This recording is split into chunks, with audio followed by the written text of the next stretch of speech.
Bom, lá na produção de chumbo, vocês viram que, em dado momento, a gente separava a prata dos bulhões de chumbo, né? A prata dos bulhões de chumbo, juntamente com o ouro e metais do grupo da platina, são concentrados através do processo Parkes. O processo envolve a produção de uma liga de chumbo, zinco, prata, para agitação de zinco em chumbo impuro. Essa chamada crosta de zinco flutua sobre a superfície do metal fundido a 450 graus. Tá? Então, o que acontece? Lá no processo Parkes, que vocês viram ali, acho que eu só não dei esse nome, né? A gente colocava num banho de chumbo fundido, a gente colocava zinco. E aí o zinco ia formar uma liga insolúvel de zinco e os metais preciosos. Tá? Então, nessa etapa, a gente tem a remoção da prata do chumbo, né? Então, no processo Parkes ocorre essa remoção. Essa camada é retirada e o chumbo líquido que ficou aderido na superfície é removido, compactado a quente, e o zinco é destilado numa retorta forno a vácuo. Então, eu pego e aqueço o zinco num forno a vácuo, o zinco em baixa pressão, ele vai evaporar e eu vou ter como resultado só os meus metais preciosos, né? Então, o resíduo consiste em uma liga de chumbo e metais nobres com 50% de prata e cerca de 1% de zinco e pequenas quantidades de cobre, arsênio e antimônio. Tá? Depois a gente vai passar para o processo de copelação para obter uma prata impura e com apreciáveis quantidades de ouro que estão presentes numa liga de prata e ouro. Então aqui eu vou ter o produto, uma prata impura com uma liga de ouro, que depois vai para um eletrorefino, tá?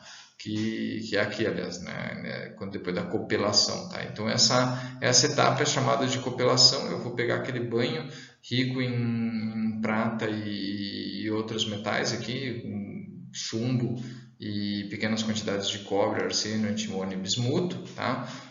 E vou oxidar o chumbo, tá? Formando o litargírio, que é o óxido de chumbo. Então, na copelação, basicamente eu sopro oxigênio para dentro da minha liga e aumento a concentração de prata e vou obter uma liga de prata e ouro. E depois eu passo para um eletrorefino, onde eu vou ter ali um ânodo de prata impura e vou produzir prata pura, semelhante ao processo Howell que vocês viram lá para ouro, tá? Não vou me alongar mais nisso para não alongar a aula também, tá bom? Então, o processo de copelação remove o chumbo e pequenas quantidades de elemento e metais nobres através de uma oxidação seletiva. Então, além de sopro de oxigênio, eu tenho uma formação de escória.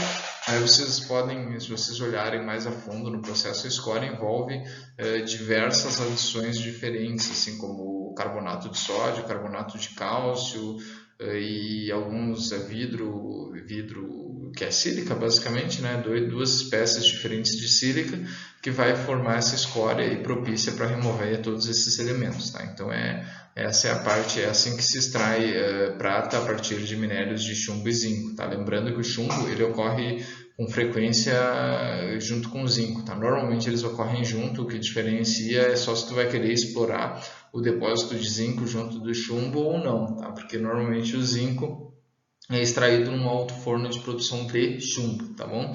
Então é só para complementar coisas que vocês já aprenderam anteriormente, tá? Lá no processamento de cobre e de níquel, tá? E também no processamento de minérios de cobre e níquel, vocês viram que em um dado momento lá no refino do cobre, tá? Do cobre blister, que eu vou ter uma lama anódica, tá? Essa lama anódica, elas possuem diversos metais. Dentre esses metais está a prata. Tá?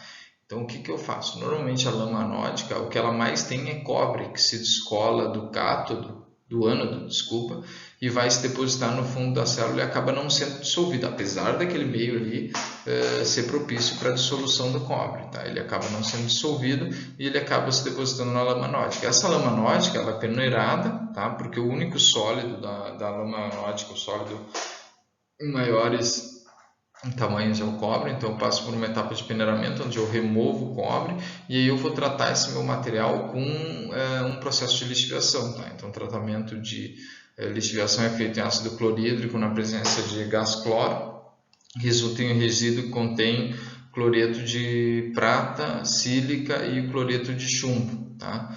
O ouro, platina, selênio e telúrio podem ser recuperados da solução na etapa de tratamento de efluentes.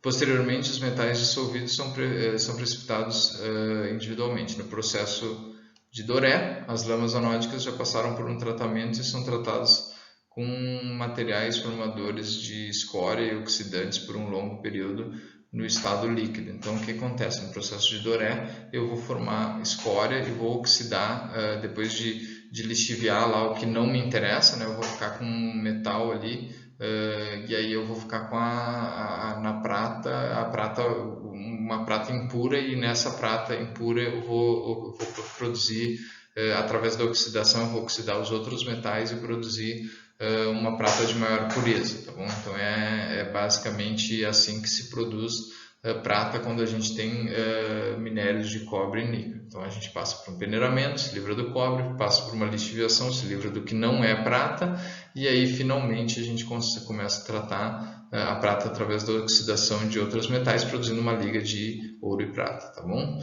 Então é basicamente isso aí que vocês precisam saber sobre o processo de Doré, tá? E de extração de cobre e de extração de prata a partir de minérios de cobre e cobre níquel. Então vamos aqui falar um pouco da extração de prata a partir de minérios de ouro. Tá? A prata está presente em quase todos os minérios de ouro e ela acompanha o minério de ouro no pré-tratamento de metais e posteriormente também na cianetação. Então ela vai com ouro até a cianetação. Tá?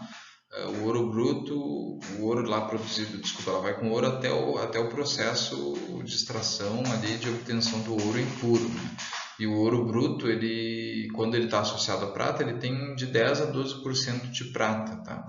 O processo mais comum que é utilizado para separar o ouro da prata é o processo Miller, tá? Onde eu pego e borbulho gás cloro para dentro do banho, né, de ouro e prata ali, tá? E aí, o que vai acontecer? A reação do gás cloro com metal fundido, né, um banho de ouro e prata, vai produzir um cloreto de prata, tá? E aí esse cloreto de prata ingressa lá no mesma etapa de lixiviação lá dos processos de produção de minério de prata a partir no processo de produção de minério de prata a partir de minérios que são exclusivamente de prata. Então, como que acontece a extração da prata a partir do ouro? Tá? Eu vou obter o ouro impuro lá no processo, e no processo normal, hidrometalúrgico do ouro, e aí depois eu vou ter que submeter ele a um processo Miller, se ele tiver bastante prata, senão o refino dele é lá via processo Wowell, tá? Direto. Tá?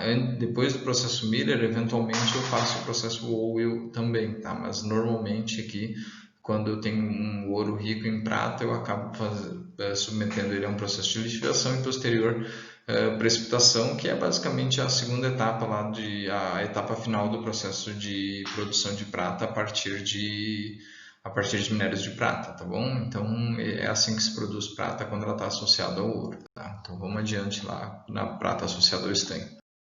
Quando eu tenho um minério de estanho rico em prata, antes de eu começar a processar o estanho, eu submeto esse minério a uma lixiviação com HCl a uma temperatura de 100 graus, tá?